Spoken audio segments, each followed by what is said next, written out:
Hey guys, welcome back to my channel. Here in this video we are going to discuss types of dividend policy. जैसे कि आप जानते हैं कि कल हमने डिविडेंड के बारे में पढ़ा था, तो आज हम उनके टाइप्स भी पढ़ेंगे। तो टाइप्स में जो पहला टाइप है, एक regular type of dividend policy होती है, एक इरेगुलर होती है, एक स्टेबल होती है और एक नो डिविडेंड पॉलिसी होती है।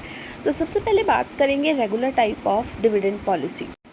जो डिविडेंड यूजुअल रेट पर पेबल होता है उसको हम रेगुलर डिविडेंड पॉलिसी कहते हैं।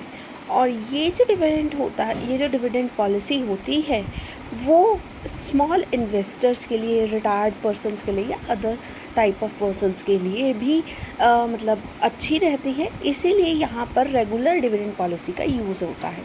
अगली बात करेंगे इर्रेगुलर डिविडेंड पॉलिसी की।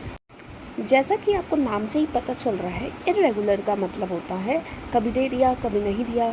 तो ये जो इर्रेगुलर डिविडेंड पॉलिसी है ये तब फॉलो की जाती है जब कंपनी इतना अर्न ना कर पा रही हो, उसे प्रॉब्लम हो रही हो अर्निंग करने में, या फिर अनसक्सेसफुल हो रहे हैं उसके बिजनेस के ऑपरेशंस, तब हम इर्रेगुलर डिविडेंड पॉलिसी का यूज़ करते हैं। और ये एक टेम्परेरी अरेंजमेंट है ताकि हम मीट आउट कर सकें अपनी फाइनेंशियल प्रॉब्लम से।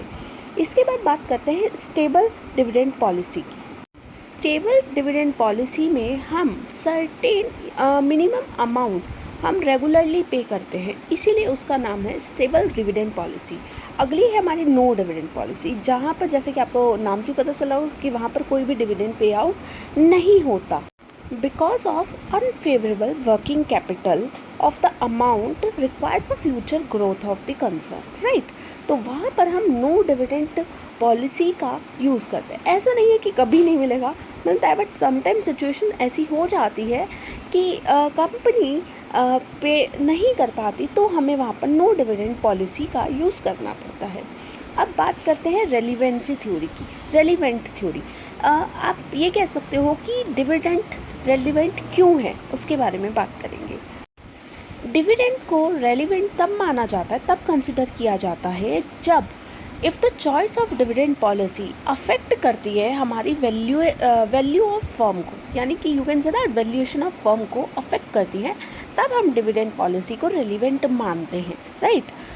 इन दैट केस अगर हम डिविडेंड पे आउट रेशियो में कुछ चेंजेस करते हैं, उसके साथ साथ मार्केट वैल्यू में भी चेंजेस होते हैं, राइट। इफ़ द मतलब dividend is relevant, there must be an optimum pay out ratio होता है। अगर डिविडेंड रेलिवेंट है तो ऑप्टिमम पे आउट रेशियो होगा, राइट।